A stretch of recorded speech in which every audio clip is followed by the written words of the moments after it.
It was kind of interesting, the Nitro ban. Wally always got credit for the Nitro ban, but it was Mickey Thompson and CJ Hart played a big role in that. They were concerned about the cost of racing back at that time, to the point that a lot of the tracks got together and said, we need to get rid of Nitro. It's too expensive. And I'm talking in the 1950s. And you can imagine now what it was. And Wally went along with it and wound up getting the blame for most of the Nitro ban. He said that one of the biggest mistakes he ever made, kind of getting sucked into that deal. And but Mickey Thompson had a lot to do with that. Hey, welcome to Car Guy Confessions, brought to you by ARP. I'm Jeff Smith. This is my car buddy Cam Benty and car builder Steve Strope, and we're going to tell you some stories. Welcome to a new episode of Car Guy Confessions without Jeff Smith. We're missing Jeff this week, but he's in our hearts, is he not? No, he's in somewhere. Iowa. That's true. Yeah. The Heartland. Okay, very good. Way to put that together. There you go. Sponsored by ARP Bolts. Remember, arp-bolts.com. The important thing that happens today, if you remember anything from today's discussion, remember that. Okay. Wow. Well, I'm Cam Benty, and I am here with my good friend, Steve Strope, who is a regular. Yeah. Key ingredient to this whole thing. I've been here before. Yes, so. You have. You have indeed. So we got Steve, and we're dueling Steves. We've got a good friend of mine, a gentleman that I actually worked with back in 1978, who's got way better credentials than I ever had. I was Steve, 10. There you go. Yeah. Okay. Steve Gibbs, who is working on an operation. They're going to be in their sixth edition of Nitro Revival, which happens November 6th. 4th and 5th at Irwindale Speedway, which is a very nice little speedway. It's not the original Irwindale, but we love it and we enjoy it.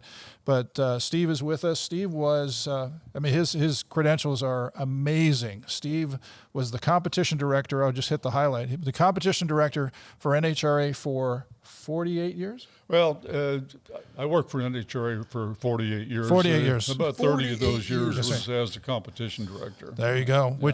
Which means, give me a quick overview of what the competition director does. In fact, like nothing happens unless he says when he says go. Yeah. It was, primarily the production of the NHRA national events, which, that grew over the years. When I first started, we started out with about 6 events and wound up with about 23 a year. Over that course of time, I conducted probably about 400 national events. The whole tour, Winter Nationals, all the way to the World Finals and everything in between. So about 400 events that, primarily the competition end of it. I didn't have stuff to do with selling tickets or concessions or things like that, but anything to do with scheduling and conducting the competition part of the race, that was under my direction. So pretty much anybody that went racing in NHRA national events during that period of time, you knew who they were, and you were checking out their car. The bottom line, you had to sign off on their cars. Is that what it came down to? In essence, yes. We had to, judge, jury, referee in the conduct of these events, and I dealt with really the big names of the sport, the snake, McEwen and Prudhomme and Coletta and Garlitz and Shirley, you name them. At some time or other, we crossed paths, and most of the time it was good, but every once in a while, a little contentious. Yeah, I would think so. Now, you've done some drag racing too, correct? You did some stuff with Mr. Pfluger? I've invaded their tarmac a few times with the Nostalgia Funny Car deal. I ran with Steve Pfluger with Garrett Bateman driving, and we were world champs in 2009. And then also with Garrett Bateman driving, went over to Les Leggett, who's also well-known in the land speed world, but we ran a Nitro Corvette called Nitro Pirate.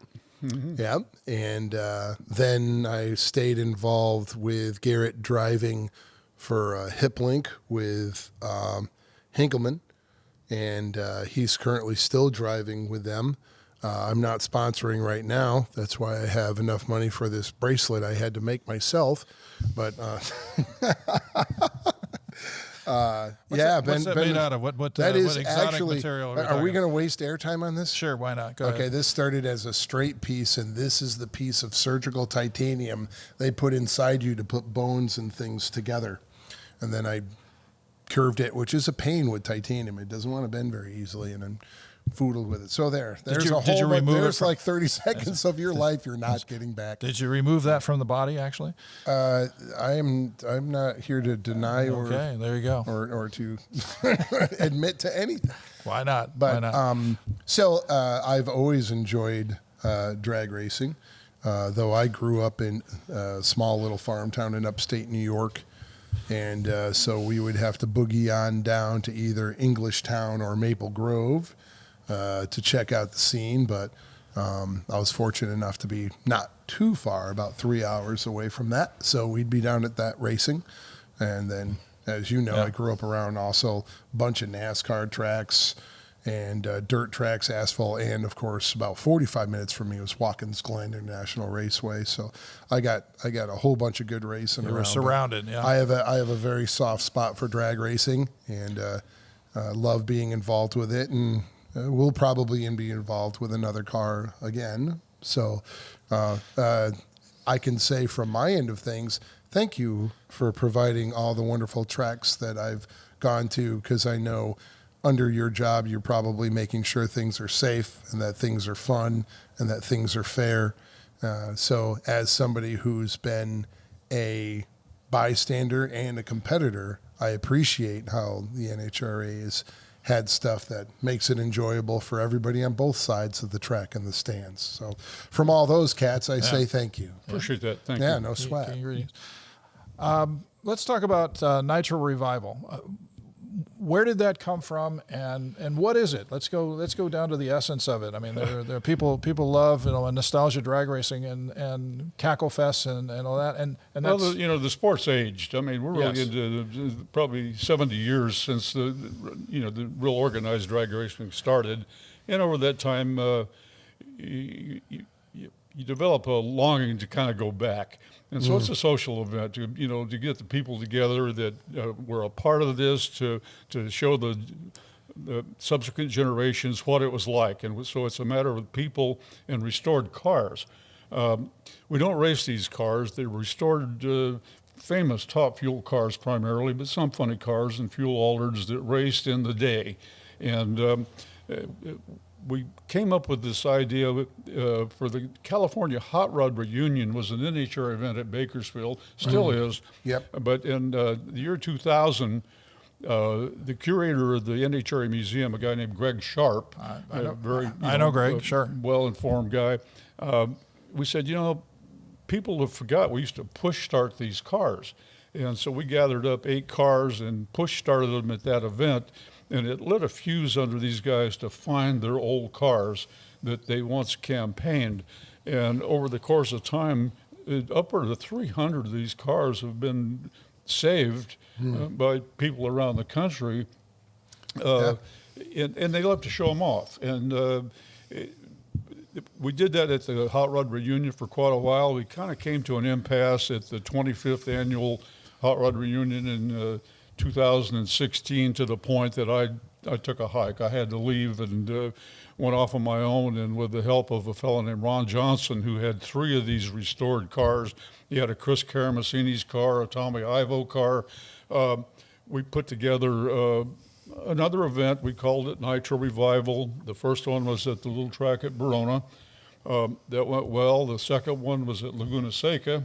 That went well. It was Wow. a combination with some other historic, road race cars. There's a drag strip at Laguna Seca? Well, we did roll in the straightaway. Okay, there you go. Okay. We didn't do any real racing, but we had a good turnout. Don Garlitz himself was there, and then we Irwindale drag strip was going to go away. It actually had a closing date.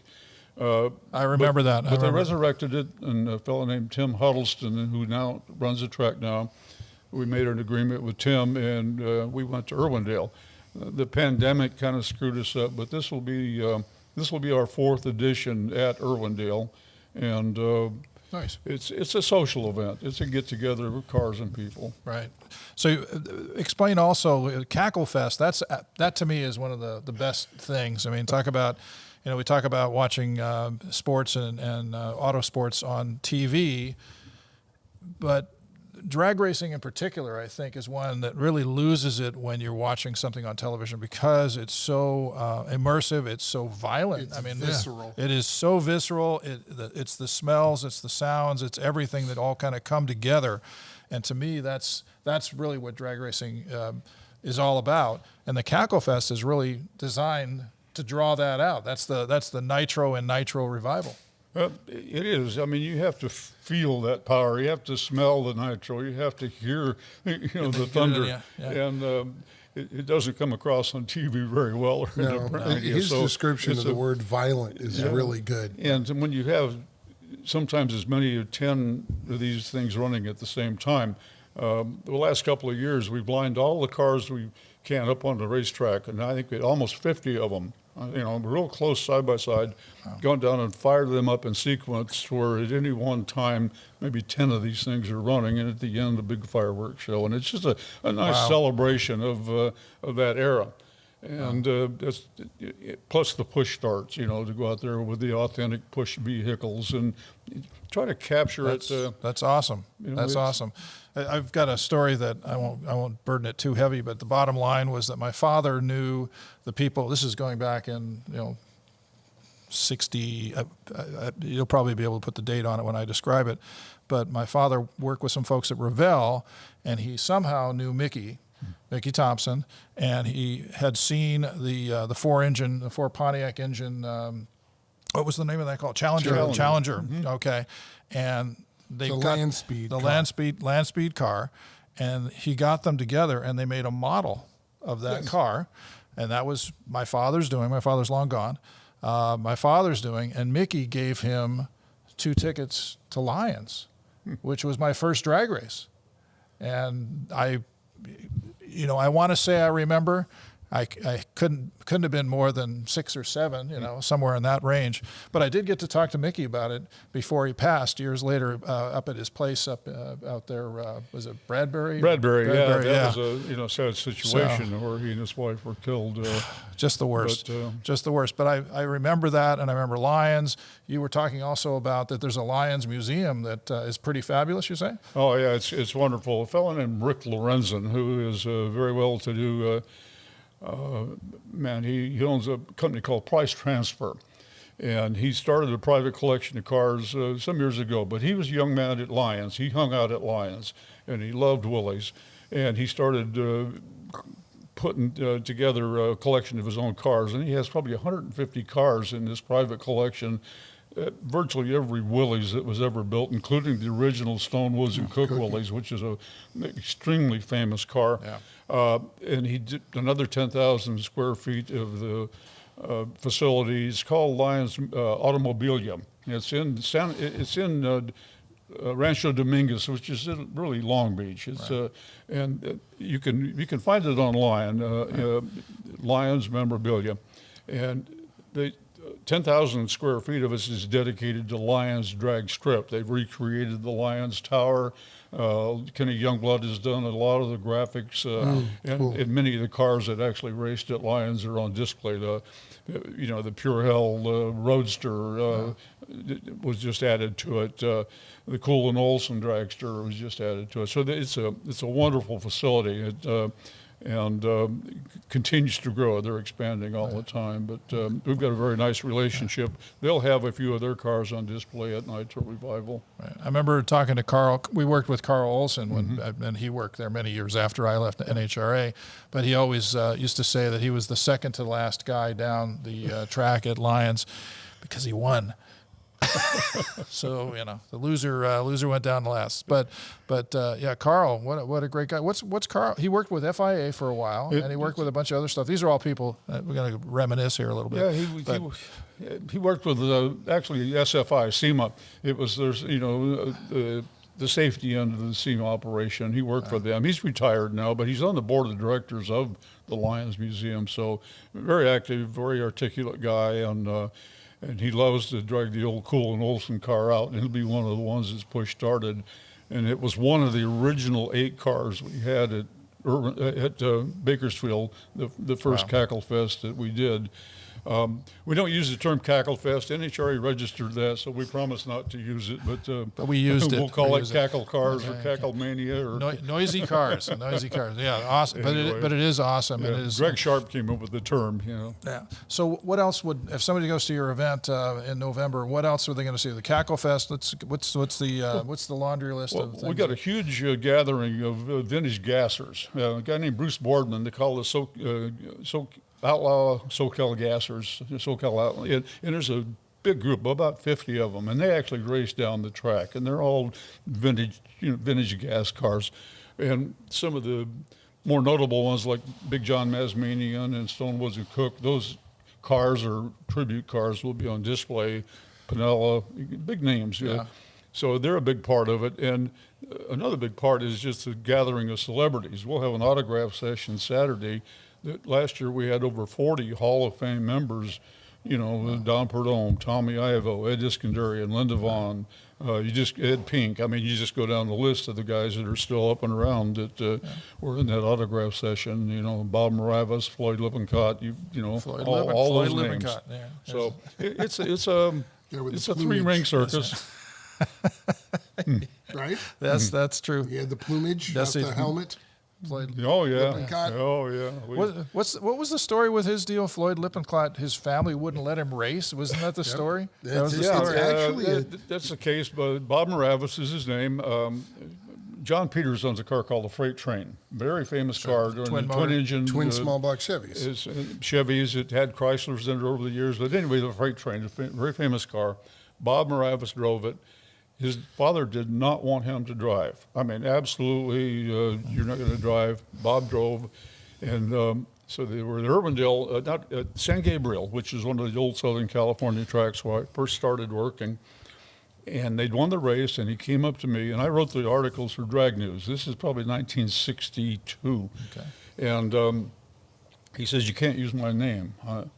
So, well, he said, "Just whatever." So I'm writing the article, and I had a college textbook laying on my desk, and the author was something Lippincott. That's the pretty publisher. cool name. That was the publisher, if I remember correctly. So that's cool. I've known a lot of history, and I know about Floyd. Yeah. And it was a real shame because I believe, if I remember an interview with him, he actually wound up telling his family, and they disowned him. His father did, yeah. His father disowned him.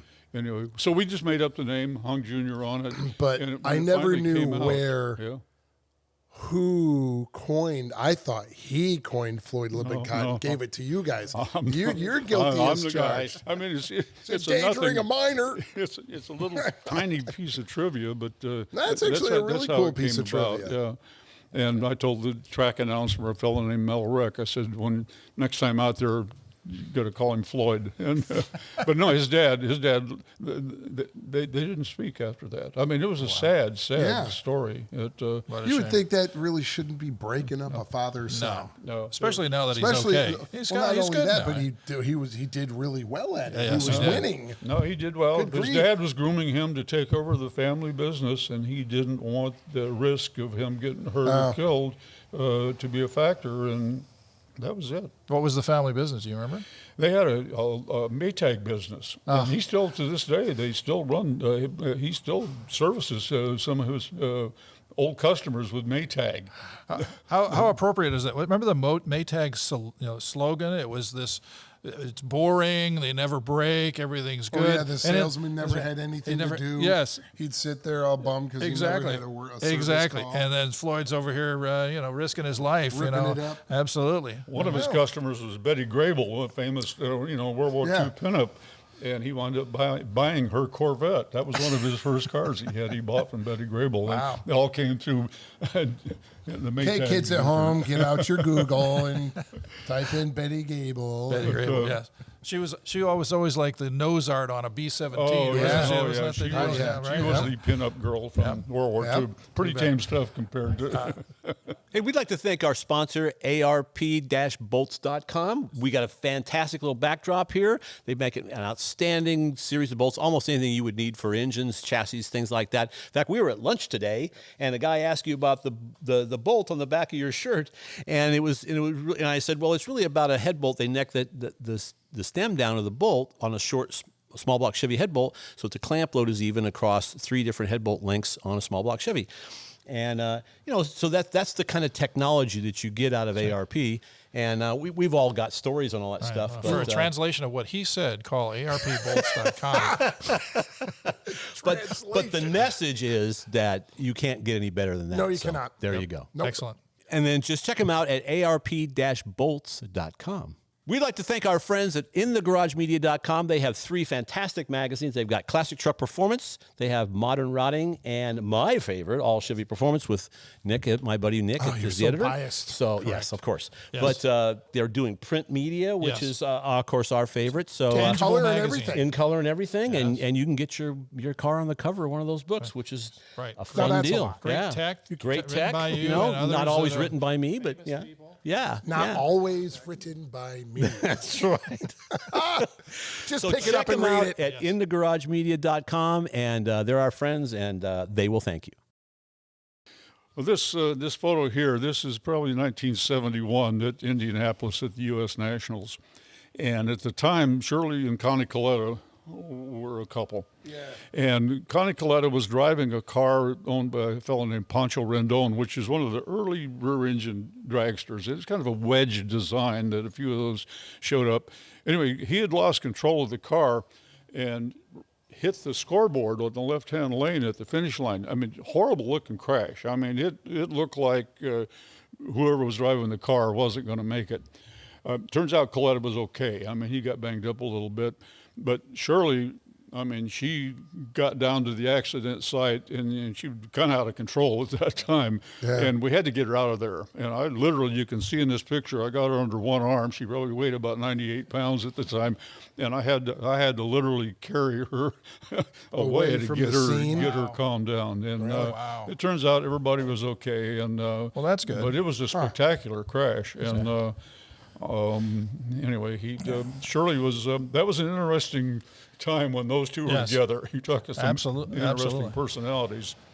So I'm gonna get back to the pictures of your wife. You were married for a very long time, and I want to skip over that, but we're talking drag Oh, racing, right. so I thought I'd bring in here. So who is this that you're standing next to? Who is this? That's Darrell Gwynn. Oh, yeah. Darrell Gwynn, Oh. famous drag racer who had Yeah. suffered an unfortunate accident in England in 1990. Yeah, doing an exhibition run. Yeah, he was Paralyzed. He was actually they shipped a car over there. He was going to make exhibition runs at the event, and the day before the event, he and his dad took the car out of the shipping container, and it was just a little checkout run. That they only Shouldn't run have been anything. at a half track, and the chassis had broke. And anyway, he lost control of the car. It went upside down, and unfortunately, he's paralyzed from the shoulder down. He could still use his arm. He lost one hand, forearm, but a horrible accident. And he was a I remember. up-and-coming superstar. Yeah. And had just won Gainesville a short time prior to that. Do you know where this was in particular? That's at Pomona. Okay. And Okay. that's my wife standing next to There him. you Her go. name is Gordy, and we're giving him the winner's trophy. That would have Nice. sometime in the probably the 1980s.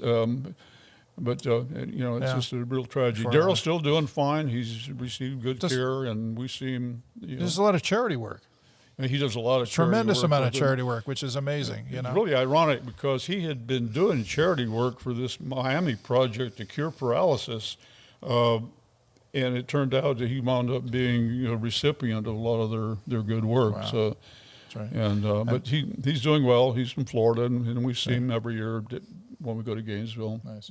What was your wife's name again? I Her want name to. is Gloria. We Gloria. wrote call her Gordy, and we were Called her high school Gordy. sweethearts. Oh, We, very nice.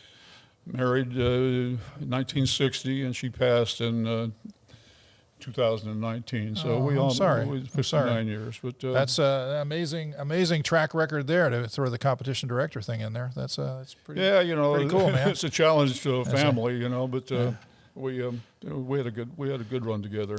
Got some celebrities in here. Is Richard?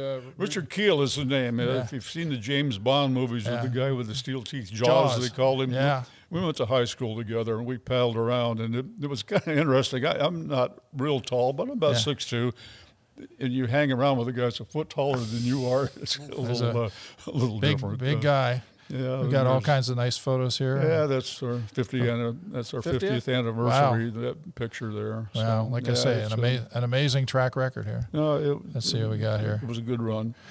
Let's go to other.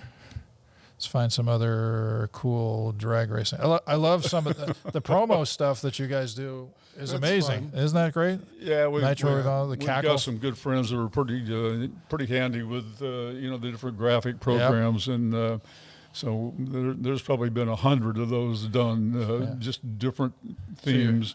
So you're the cackle father here. For I the guess night. so. Yeah. That was last year, and then we Yeah, we got a got fellow named Toby Denham and Ross Howard, who owns a custom body funny car that Tom Prock drove at one time, and they do these things. And trying to an find old gray-haired guy there, and that's This there's TV. Tommy Ivo and Greg Sharp, who's the curator of the. And he's retired now, but great guy, great historian of the sport, and for people that know TV Tommy Ivo. He was what shows was he on? Was he on Leave It to Beaver and those or not? he showed up in Leave It to Beaver, the Donna Reed show, and there was a show called Margie that was on for a couple of years, and he started acting at the age of 4. I mean, a lot of movies in the 40s with famous stars, and he was probably the first real professional touring racer. I mean, he's a little guy, but an adrenaline freak. And I mean, he started racing with a stock car, graduated up to a roadster, up to a gas dragster, up top fuel cars. He had jet cars. He had funny cars. He had it all, and he really paved the way for touring racers. And Don Perdome started his career as a tire wiper for Tommy Ivo. Tommy, really? Didn't know that. That's how he got started in the sport. That's right. So and Tommy's still out there. He's 87 years old now, and he'll be at Nitro Revival. And he loves his audiences, and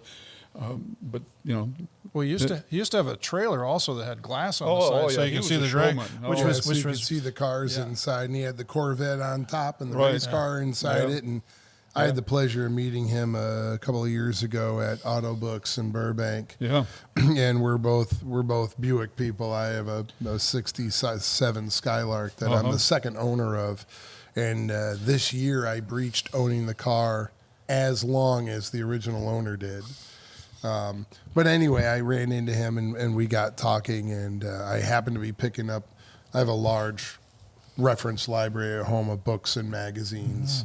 I have every issue of Hot Rod Magazine ever printed, but I got a whole bunch of books, and I had picked up a couple of drag race books, and he was in a couple of them. So he's like, "Hey, you want me to scribble in them?" I'm like, "Yeah." So he opened up, he goes, "Here's my scribble." Tommy Ivo. there you go. He's a Nice wonderful guy. He's still, super pleasant. He still lives in the same house in Burbank that he bought. Really?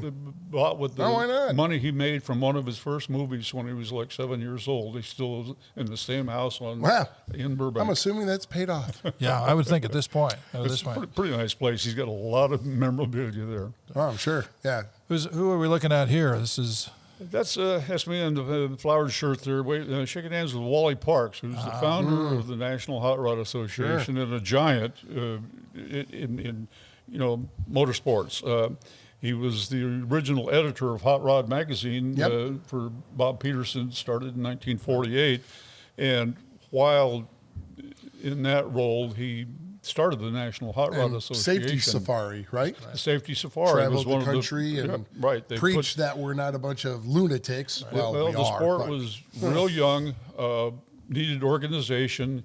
He got 4 guys together, put a trailer together, got some backing from Mobil, and sent them out to organize racing events, mostly on abandoned air. There was a lot of air bases around from World War II where you could have a temporary race facility. And they called it the drag safari back then. A fellow named Bud Coons was the main guy. Eric Rickman, who was photo editor of Hot Rod. I knew Eric. He was part of it. A guy named Bud Evans was the announcer, and a guy named Chick Cannon was their tech guy. And Chick's still alive. Really? I mean, he's about 95 now. But he was one of the original drag safari guys. Was CJ Pappy Hart in that too? No, CJ wasn't later part on of that, but he Lions. was definitely one of the founding guys. He was the second owner of Lions after Mickey. Yeah, he took over as a manager. He wasn't the owner. Mickey was there. He was the original manager. It was operated by the Lions Club, and Mickey was the first manager, and Right. then CJ took over after that. And when CJ came in, he brought like the circus music Oh, where the yeah. funny cars would pull up and created that whole He was a great, fanfare and all the craziness. he was a great guy. After he had retired from Lions and his wife had passed away, he was lost. He was like 70-some years old at this point. And I run into him one day at one of our events, and I said, "What are you doing?" He said, and his wife had just died. He's down in the dumps. I said, "I need somebody to tow this jet dryer." We had a device that to dry the racetrack. I said, "Can you do that?" He had a little motorhome. And he said, Parks, him and Wally Parks always kind of clashed politically. And he said, "Wally would never let me do that." And I said, I think you're wrong. And I talked to Wally about it, and Wally said, "Of course." And so CJ went on the road for us, and he put in 17 more years Really? towing See, I that did around not the know country. that. Wow, Yeah. that's pretty cool. And he did that up until he was in his late 80s. And he passed away when he was in his early 90s. A fun guy, crotchety old guy, but God, he was great. Everybody called him Pappy. I love the stories about him. I have the Lions DVDs. Yeah.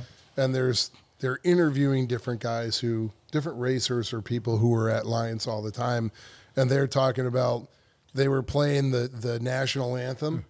And if somebody wasn't standing with their head off, Pappy would like pull the needle off the record player. You can look up record player. I refuse to say vinyl because it's a record. It wasn't Tower Vinyl. It was Tower Records. Do they do like a So scratch anyway, and he lifted and he said, "Hey, you in the third row, 17th seat, either take your hat off or I'll refund you." Said it over the microphone. I love that. I love that about in America. That would be you, just- the guy who runs a private That'd be property, just like can go, him. if you don't do this right, you're leaving. There you go. That's awesome. Oh, and we- he We got did to it more spend than a once. lot of good time with him. You'd mentioned Mickey Did he have Thompson. a couch? Pardon? Did he have a couch that went up and down the track or something like that? A powered, or am I remembering that he wrong? always had a little mini bike that he was, Maybe it was the mini I bike. don't know about the couch, but CJ was everybody An loved him. entertainer. And he'd take care of the racers. Guys would show up and he'd slip them a little extra money, a little tow money. And he was famous for that. But Yeah, classy guy. I have a picture, and I don't know where this came into my hands, but it is a picture, a black and white photo, starting line. I believe at Lions. You'll have to verify it for me, but it is Wally, Mickey, and CJ, and they've got a Corvette and the safety safari wagon in the background. I'll show it to you, and I'll send it to you. You can take a look at it and see if you can put a caption to this thing. But it is those three guys, and somebody else is in the photo too. I can't remember who it was, but it's obviously something taken like 62, 63. So I'll throw that up and well, you the can drag make it racing, valuable. the politics of drag racing, it's intertwined all through this. There was times where Lions was an AHRA track. There's times it was there was an the NHRA fuel track. ban, right? The Nitro ban. It's kind of interesting. The Nitro ban, Wally always got credit for the Nitro ban, but it was Mickey Thompson and CJ Hart played a big role in that. They were concerned about the cost of racing back at that time, to the point that a lot of the tracks got together and said, we need to get rid of Nitro. It's too expensive. And I'm talking in the 1950s.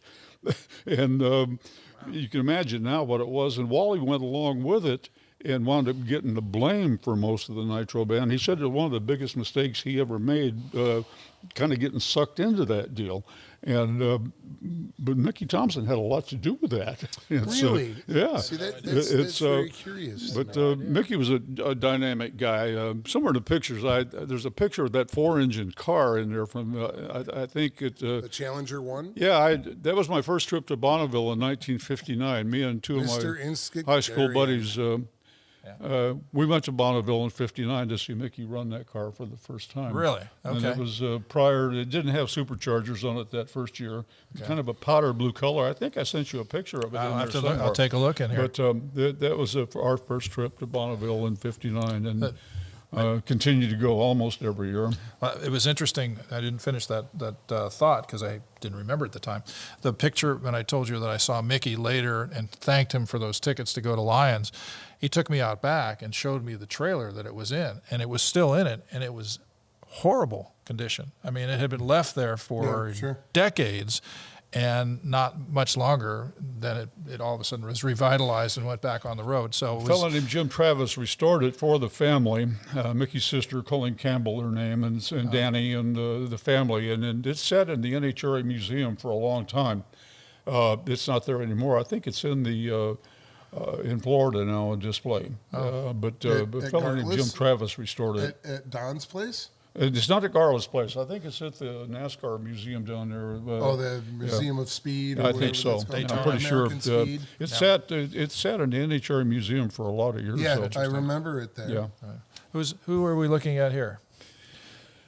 That's Bill Bailey. He was one of the great characters that if you went to the drag races back in the 60s or 70s, there was this big burly black guy that had an embroidery machine.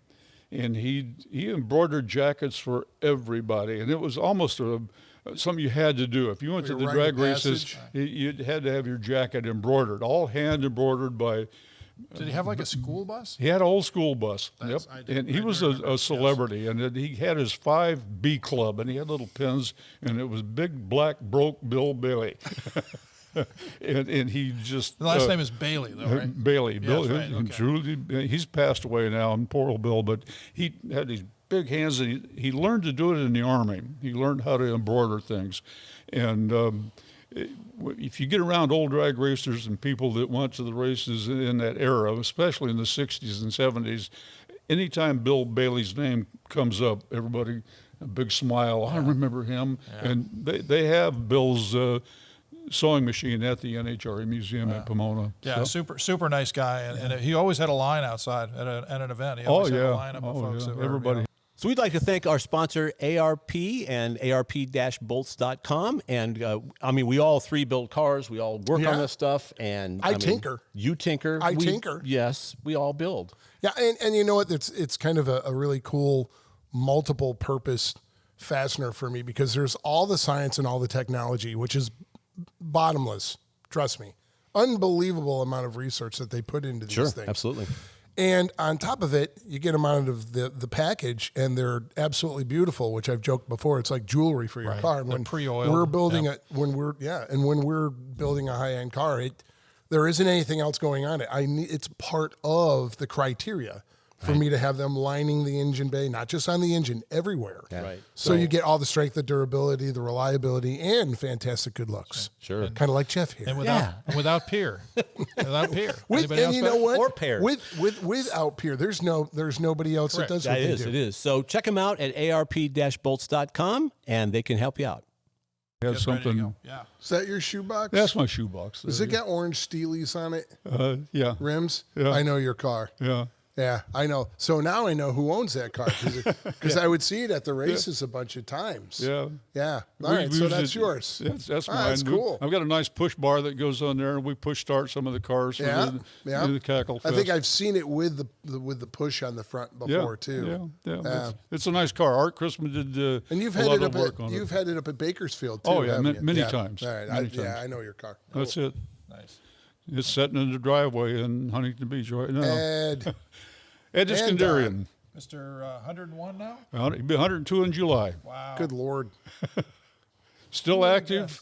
Goes somewhere every week. Very sharp. Yeah. Great memory. What can you say? I'm 102 years old. You know, the thing I love the most about him, I've met him at many events, and we, a few years back, Mustang we built won the Ford Design Award at SEMA Car of the Show, and it had a very unique motor in it. It had a Ford Lotus 4-cam IndyCar motor in it. And he came over and he started talking about how he had kind of third-party involvement.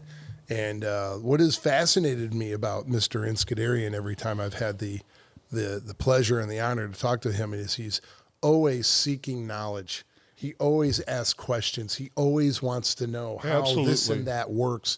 How does...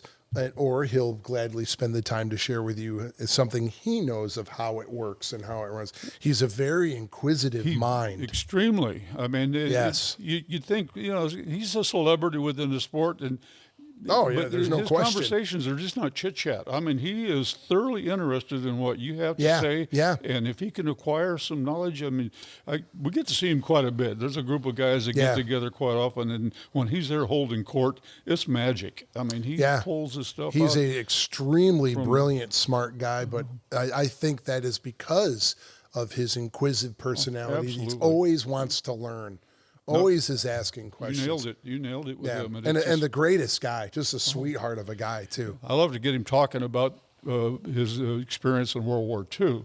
You know, he was a cadet pilot. He was going to be a pilot. Yeah. And he got washed out of his class. They had more pilots than they needed. He wound up being a flight attendant in the South Pacific. You know, there's a lot of shuffling of military personnel Sure. down there. He was a flight attendant, going from the Philippines to New Guinea to New Zealand to Australia. And all the time he'd do that, he was a trader. He said, I could buy this little sewing kit in New Guinea for 15 cents, and I could sell it in Australia for 30 cents. And I could buy it. And he's That shuffling. sounds just like That's yes. exactly- From what I've known of him, that sounds It right worked on well the till money. they caught him and Yeah, Oh, that's funny. sent him home. But smart guy, oh yeah, he was. Yeah. and that is a large fish That is a. that we And can't who's that? interview. That's a Who is that? 115-pound halibut. This is Wow. Herman Peterson. Is a famous drag racer. Yeah. Suffered a really horrible fire in a top fuel car at Orange County in 1973, and continued to race. I mean, he got burned really bad, and became a charter fisherman. And boy, we had a lot of good trips on Herman's boat there. Garlis where has is been this? on there. Where is this? This is out of Sitka, Alaska. Oh, okay. Yeah, so that's just a little halibut we pulled up one morning, 115 pounds. Wow. Then we got here That's Marvin Graham. Yeah, it's a super nice guy. nice guy. Super yeah, nice that's, guy.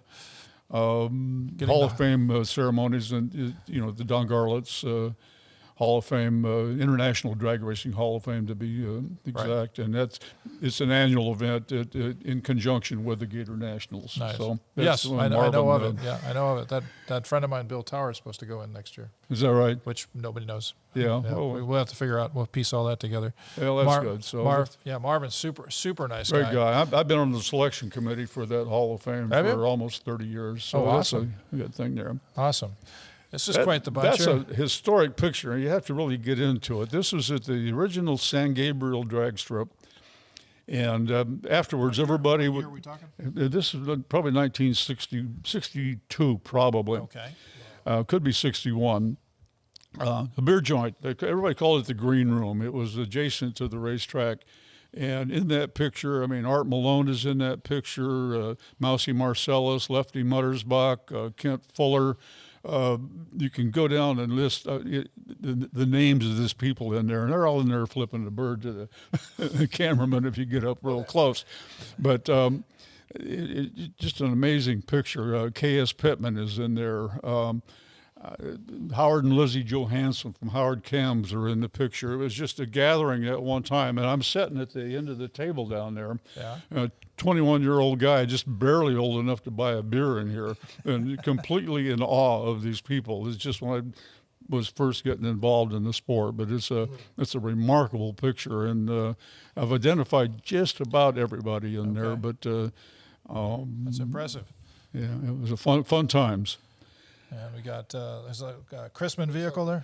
Yeah, that's Art Chrisman's original. That car, the number 25 car, made the first run at the very first NHRA national event in Great Bend, Kansas, in 1955. Wow. It was the ribbon-cutting car, and he had restored it. And we did a special thing on. NHRA had a program called NHRA Today. It was a half-hour magazine type program.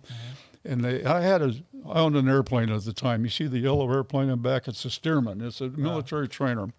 Not the jet next You don't to know it. the was that an F-16? So anyway, they put the package together. Said if you can put and Jim Head's dragster is in the background there. Jim Head had To the left there, yeah. still racing. Yep. In exchange for this, we took. I flew the Stearman down to El Centro, winter quarters for the Blue Angels. And Jim Head and myself, we got a ride in the F-18. Wow. which was that's an e-ticket ride right Yeah, there. no kidding. And No kidding. but that was How long ago was that? that was probably 1987, Oh, okay. So 86, 87. still a week But or that's two. Art and his son Mike, Mike Chrisman, who continues to run the Chrisman Right. shop in Santa Ana. Yeah. And I went down there with McEwen a couple times. So, yeah, they do some really nice cars, and Mike is still Yes, they still do. working. There's that picture of Mickey Thompson.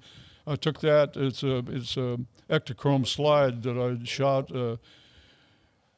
Of Mickey standing there, probably late in the day. You can see the shadows, and the car didn't do real well that first year out. That was 1959. Wow. And the next year out, he had the superchargers, and you could see that, and the color was a lot darker blue. But that year, it was a kind of a powder blue car. This Challenger 1? Is that That's what Challenger 1. Yeah, Okay. that's the car. Yep. Wow. Amazing. Got a few photos here. Let's see here. Yeah, I could have. There's And some more the promotion You are stuff for having a Nitro good time Revival.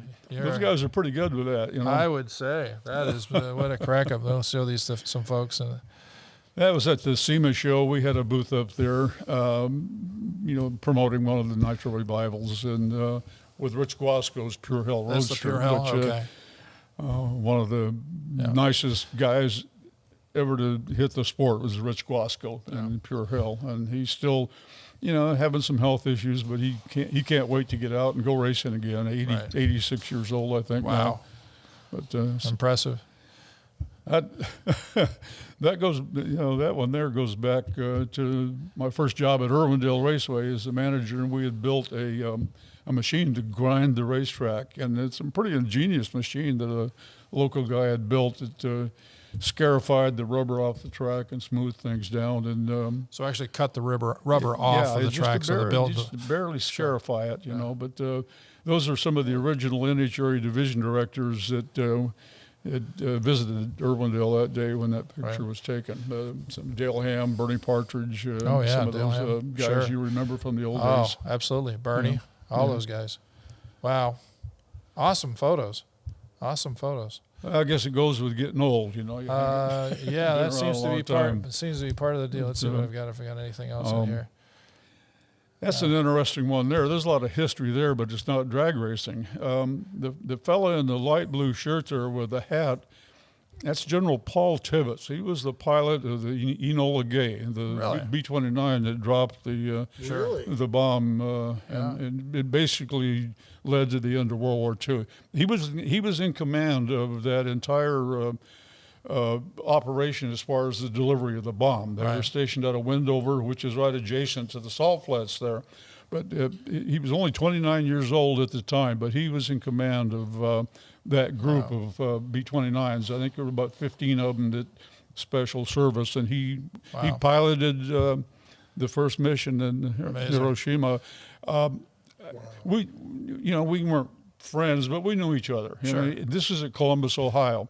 The fellow in the middle is a guy named Paul Mayo, who ran a super stocker at the time, and General Tibbetts was a friend of Paul's, and he brought him to the racetrack several times, and we got to chat. But you talk about history. I mean, people out there rubbing elbows with some old gray-haired guy had no clue who he was or what he had accomplished in his life and the impact. That whole operation.